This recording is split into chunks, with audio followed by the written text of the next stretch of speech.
오늘 말씀의 제목은 예수님의 마음이라는 제목으로 은혜를 나누겠습니다. 누구의 마음이요? 예수님의 마음.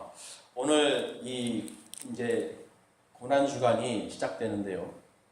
예수님께서 제자들을 이 다락방에 12명의 제자들을 모아놓고 최후의 만찬을 가졌습니다. 떡과 잔을 포도주를 통해서 먹고 마시게 하면서 예수님께서 내가 십자가에서 죽을 것이고 또 죽은 자 가운데서 다시 살아날 것을 제자들에게 말씀하셨습니다. 그 비밀을 제자들에게 말씀을 하셨다는 것이에요. 그런데 그 만찬 자리에서 아주 쇼킹한 말씀하십니다. 너희 중에 나를 팔아넘길 자가 있다라고 말씀하십니다. 누구죠? 가룟 유다예요. 너희 중에 한 명이 나를 팔아넘길 것인데 그 모든 것을 알고 있는 주님께서 지금 최후의 만찬을 베푸신 것입니다. 또한 베드로뿐만 아니라 모든 제자들이 나를 버리고 다 도망갈 줄 알고 계셨다는 것이에요.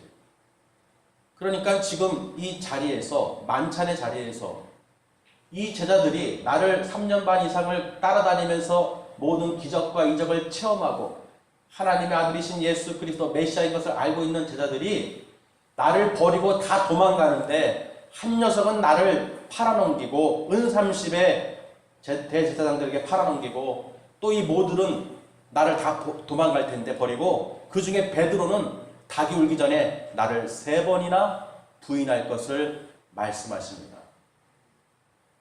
여러분이 제자 입장이라면 어떻게 생각이 드세요? 내 앞에서 주님께서 그렇게 말씀하십니다. 너희 중에 나를 팔 자가 있고 또 너희들이 나를 다 버리고 도망가리라. 그럼에도 예수님께서는 내가 죽은 자 가운데서 다시 부활해서 다시 살아나서 너희보다 먼저 갈릴리로 가 있을 것이라 하고 미리 말씀하셨다는 것입니다.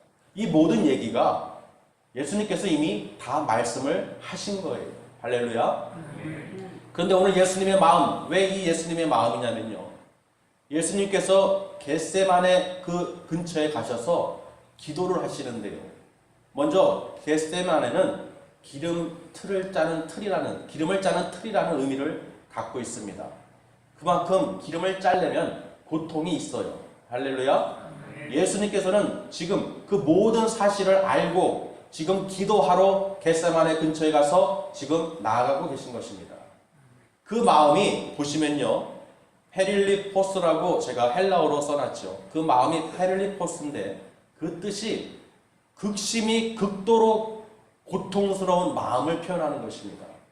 그 마음이 근심되고 고민이 되고 고통이 되고 슬픔이 되고 극심히 어떻게 해요? 마음이 아프다는 거예요. 여러분 생각해 보세요. 그 모든 것을 알고 있습니다. 제자들이 나를 다 버리고 떠날 것을, 또 베드로는 나를 3번 부인할 것을, 그 모든 것을 다 알고 있는 그 마음의 그 심정을 여러분 한번 생각해 보시라는 것입니다. 나를 지금은 따르고 있지만 이들이 나를 다 버리고 갈 것이고 또 나를 부인할 것이고 나를 인정하지 않을 거라는 거예요. 예수님께서는 그렇게 모든 것을 보시면서요. 그럼에도 불구하고 나는 괜찮다. 왜? 아버지께서 나와 함께 계시니라 라고 말씀하십니다. 하나님께서 나와 함께 하시니까 괜찮다.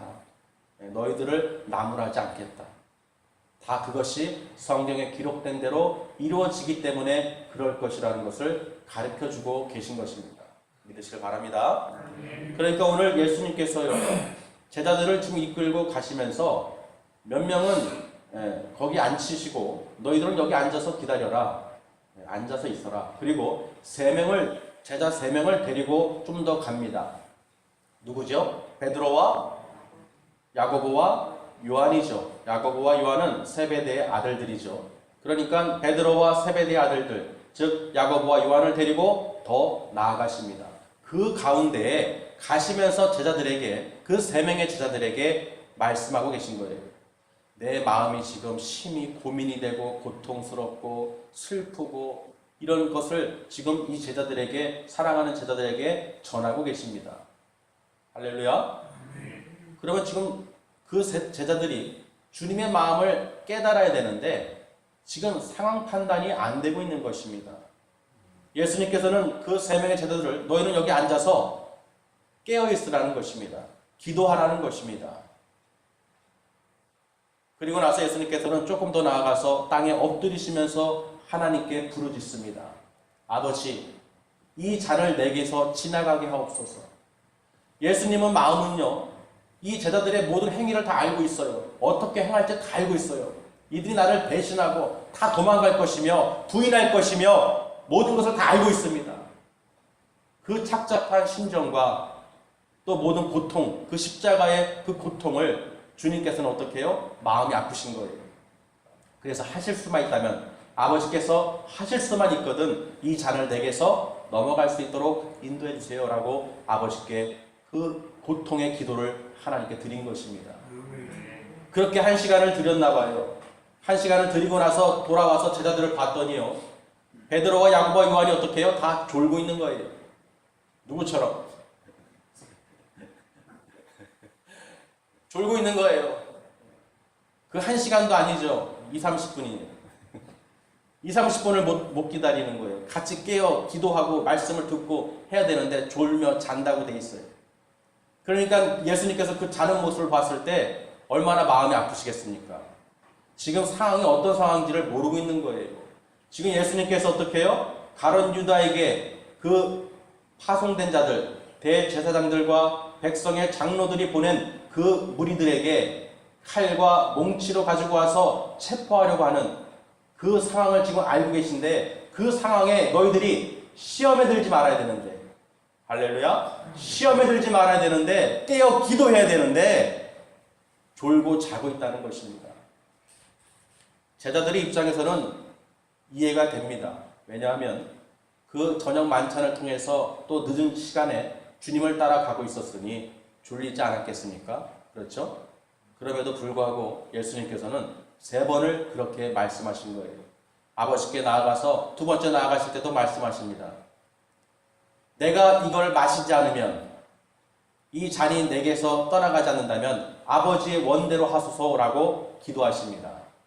할렐루야. 이 잔을 내가 마시지 않으면 이루어지지 않을 거라는 것을 예수님께서는 알고 계신 거예요. 모든 것이 성경대로 이루어져야 됩니다. 그 성경대로 내가 행해야지만이, 잔을 받아야지만이 그 모든 것이 우리의 죄사함이 이루어진다는 것입니다.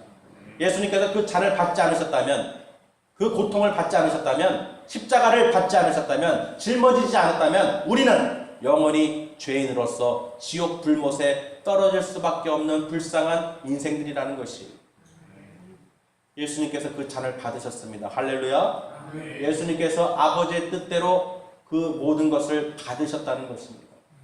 그래서 그것을 결심하고 어떻게 해요? 또 제자들에게 나왔더니 또 졸고 있는 거예요. 또 같은 마음으로 어떻게 해요? 더 이상 말도 안 하십니다. 그 졸고 있는 거 2번 이상 말씀 안 하셔요. 그냥 내버려 둡니다. 내버려 두고 그냥 또 가서 3번째 똑같은 말씀으로 기도하신다는 것이 하나님께 또 간구하신 것입니다. 아멘? 그런데 보세요. 왜 제자들에게 2번째 나왔을 때 졸지 말고 깨어 기도하라고 하셨냐면, 때가 가까이 왔기 때문입니다. 지금 그 상황 속에서 제자 중에 한 명이 어디로 갔습니까? 가룟 유다는 지금 대제사장들과 그 백성들 사이에서 무리들을 이끌고 지금 어떻게 해요? 겟세마네로 오고 있는 중이에요. 그러니까 예수님께서는 그 모든 상황에서 베드로가 부인할 것을 알고 있고 너희들이 다 도망갈 것을 알고 있으니, 자, 너희는 깨어 기도하라는 것입니다. 시험에 들지 않도록. 할렐루야. 왜 예수님께서 시험에 들지 않도록 기도하라고 했었냐면요, 지금 모든 것을 다 알고 계십니다. 그렇기 때문에 너의 육으로는, 마음으로는 원이로되 육으로는 안 된다는 것입니다. 육이 따라주지는 않는 것이에요. 알고는 있어요. 그렇기 때문에 우리는 어떻게 해요? 늘 시험에 들지 않기 위해서 깨어 기도해야 된다는 것입니다. 할렐루야. 그러니까 그 말의 의미를 분명하게 제자들이 알아야 되는데, 그 소리를 듣고도 무슨 말인지를 이해를 못하는 것입니다. 특히 베드로는 닭이 울기 전에 3번 부인할 것을 예수님께서 가르쳐 주셨는데, 저라면 그랬을 거예요. 정말로 내가 주님을 부인할 정도가 될 것이라는 것을 감히 생각이나 했겠습니까? 그렇다면 어떻게 하겠어요? 내가 기도하겠죠. 주님께서 그렇게 말씀하셨지만, 그렇게 될 것 같지만 내가 그렇게 쓰임받지 않도록 주여 나를 도와주소서 하고 하나님께 간구 기도를 해야 될 것입니다. 그 깨어 기도하라는 말이 너희들이 시험에 들지 않도록 기도하라고 주님께서는 어떻게 해요? 비유적으로 말씀하신 거예요. 그 모든 것을 알고 계시니까. 할렐루야. 그런데 아직도 상황 판단을 못하는 제자들은요, 그저 그냥 그대로 주님을 따랐다는 것입니다. 결론은 그 가룟 유다가 겟세마네로 쳐들어왔을 때, 주님을 잡기 위해서 들어왔을 때 그 모든 제자들은 어떻게 해요?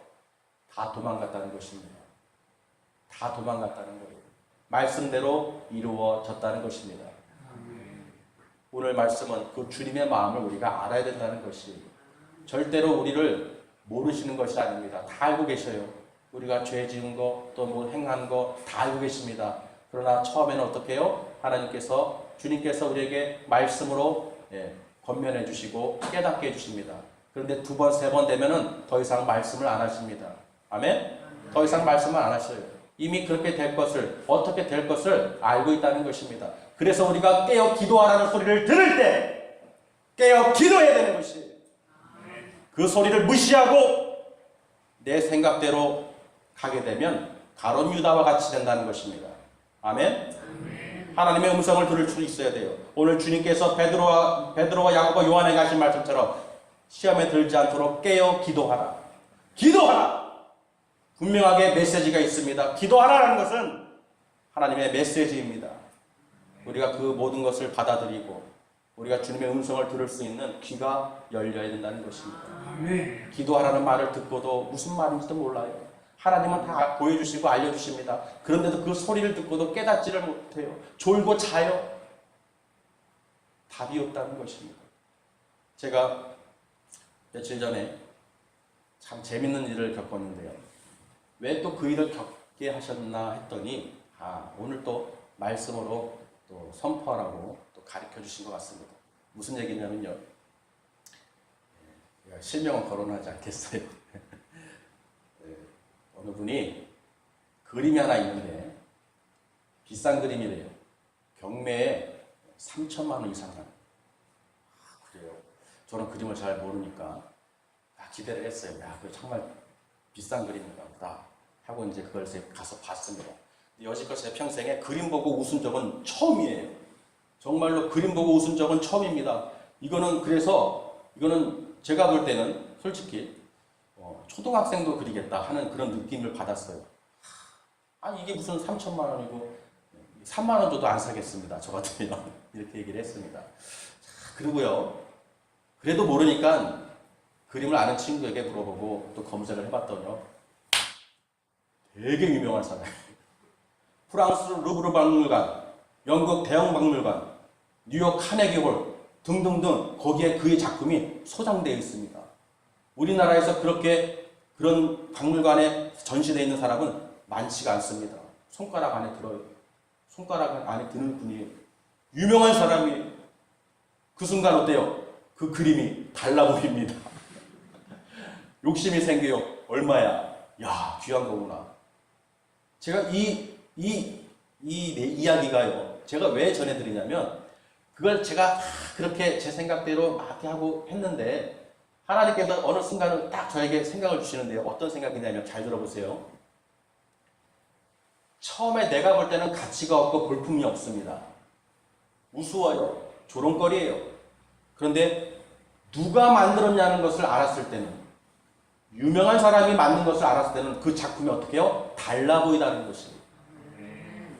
가치가 달라 보입니다. 그렇게 보여요, 내 눈에는. 근데 그것을 통해서 하나님께서요, 예수님을 보게 하십니다. 이사야서 53장 2절 말씀에, 주의 앞에 그는 연한 순 같고 마른 땅에서 피어나는 뿌리 같아서 어떠한 볼품도 없다는 거예요. 모양도 없고 풍채도 없고, 그런즉 우리가 보기에 흠모할 만한 것이 하나도 아름다운 것이 없다는 것입니다. 우리가 볼 때는 믿지 않는 사람도 또한 마찬가지예요. 예수 그리스도를 볼 때는 조롱거리고 무시하고 가치가 없습니다. 볼품이 없습니다. 그런데 우리를 구하시려 죄 사함을 주시려고 구원하시려고 오셨다는 하나님의 사랑을 만든 사람을 우리가 알았을 때 가치가 달라지는 것이죠. 여러분의 가치가 달라집니다. 우리가 그저 옆에 이웃사랑을 실천하는 것이, 사람을 보는 것이, 사람이 아니라, 그저 볼품없는 사람이 아니라, 내가 알고 있는 그저 그런 이웃이 아니라 그 작품이 누가 만드냐는 것이에요. 누가 만드느냐는 것이에요. 바로 하나님의 작품입니다. 아멘. 우리를 살리시기 위해서 예수 그리스도를 이 땅에 보내주신 것을, 그 가치를 우리가 알았다는 것이에요. 아멘. 그 가치를 알고 우리가 예수 그리스도 이름으로 세례를 받고 죄사함을 받고 구원을 얻는 것입니다. 아멘. 그 전까지는 몰랐어요. 볼품 없었어요. 예수가 누구야? 구원이 뭐야? 그냥 이 세상 편하게 살다가 가면 되지. 죽으면 끝이지. 그랬지만 이제는 우리가 어디서 와서 왜 살고 어디로 가는지를 분명하게 알았다는 것입니다. 그리고 예수 그리스도를 알았다는 것이에요. 그리고 그 작품이 누구의 작품이냐? 바로 여호와 하나님의 작품이라는 것입니다. 우리는 하나님의 작품이에요. 할렐루야. 우리가 옆 사람 한번 보세요. 달라 보이셔야 돼요. 이제는 하나님의 귀한 존재들입니다. 하나님의 귀한 보석들이에요. 그러니까 제 눈이 달라지는 것입니다. 그 그림을 통해서 깨닫게 해주시는 거예요. 봐라, 내가 보는, 네 생각대로 보는 그 그림이 사람이 누가 그림에 따라서 알았을 때 그 가치가 달라지듯이, 그 볼품없는 예수 그리스도가 우리가 몰랐던 그 세상 속에서, 가치를 모르고 살았던 그 속에서 하나님을 알게 해주셨으니 얼마나 감사합니까? 우리가 하나님을 모르고 예수님을 모르고 성령을 모르고 살아간다면 얼마나 불쌍한 인생이겠어요. 우리가 가치 있는 귀한 하나님의 자녀인 것을 자부심을 가지시길 바랍니다. 할렐루야. 그 누구도 어느 누구도 우리를 정죄 판단할 수가 없습니다. 예수님께서 십자가에서 우리 죄를 못 박아 사함을 얻게 해주시고 우리를 구원해 주셨어요. 우리 외모로 평가하지 않으십니다. 믿음으로. 무엇으로요? 믿음으로. 내가 예수를 믿을 수 있도록, 하나님의 가치를 알 수 있도록, 돈으로 환산할 수 없는 그 은혜를, 사랑을 나에게 깨닫게 해주시고 내가 예배를 드릴 수 있도록, 하나님을 경배할 수 있도록 아버지 인도해 주심을 감사합니다. 그 가치를, 여러분의 가치를 아셔야 된다는 것이. 할렐루야. 이제는 여러분의 그림을 제가 설명했듯이 이제는 그저 그런 사람이 아니라, 볼품없는 사람이 아니라 하나님의 귀한 분이라는 것을 기억하시길 바랍니다. 그렇기 때문에 내가 이렇게 값진 사람이구나, 내가 볼 때는 그저 그런 사람인 줄 알았더니 나를 만든 작품을, 나의 작품을 만드신 분이 그 위대하신 천지를 창조하신 여호와 하나님이시구나. 할렐루야. 그 하나님을 내가 믿고 나를 창조하신 것을 봤을 때 여러분 자부심을 가지시고, 나는 거룩한 사람이구나, 하늘나라 천국의 백성이구나. 할렐루야. 기뻐하셔야 돼요. 여러분 그 시각이 바뀌어져야 됩니다. 제가 그 그림을 봤을 때 나중에 바뀐 것처럼 그렇게 모든 사람들을 예수님의 눈으로 보실 수 있어야 됩니다. 예수님의 가치를 보실 수 있어야 돼요. 그래서 예수님께서 부활하실 때 그 모든 것이 다 이루어지는 것입니다. 우리가 부활 소망을 갖고 예수님을 통해서 예수님께서 부활하셨듯이 우리도 마지막 때 부활할 것을 믿고 주님을 따라가시기를 바랍니다. 그래서 그 진리가 에메트라고 그러죠. 히브리어로. 그 진리가 예수 그리스도 안에 있다는 것입니다. 그 예수 그리스도가 말씀이라는 거예요. 여러분이 말씀으로 어떻게 해요? 듣고 가르침을 받았기 때문에. 할렐루야. 너희는 더 이상 세상의 육신의 정욕, 안목의 정욕, 이생의 자랑, 유혹의 욕심을 따라 썩어져가는 구습을, 풍습을, 간습을 따라가지 말고 옛사람을 벗어버리고 이제는 어떻게 해요? 성령의 예수 그리스도의 의의 옷을 입고 하나님께 나아가자는 것입니다. 그러니까 여러분, 내가 귀한 사람이구나. 아멘? 내가 참 귀한 사람이구나. 막 만들어진 것이 아니구나. 하나님께서 지으셨구나. 그리고 더욱이 나에게 알게 해주셨구나. 나를 만드신 분이 누구이신지를 알게 해주셨구나. 내가 그 작품을 만든 사람이 누군지 몰랐는데, 그 주인이 누군지 몰랐는데 하나님께서 알게 해주셨으니 나는 소중한 사람이구나. 할렐루야. 그렇게 우리가 이웃사랑을 실천하면서 하나님의 작품으로 보고 하나님의 거룩한 사람으로 보고 우리가 복음을 증거하면서 그들이 죄 가운데에서 지옥으로 가지 않도록 복음을 전해서 예수를 알게 해서 성령 세례를 받게 해서 하나님의 백성으로 인도해야 될 의무가 있다는 것입니다. 믿으시길 바랍니다. 우리 좋은 그림도 여러분 지금 제가 얘기했을 때 그 그림을 보고 싶은 생각이 들어요, 안 들어요? 들겠죠. 어떤 그림일까? 보고 싶은 마음이 들잖아요. 그 얘기를 들었을 때도. 그렇죠? 마찬가지로요. 우리는 하나님을 볼 수 있어야 됩니다.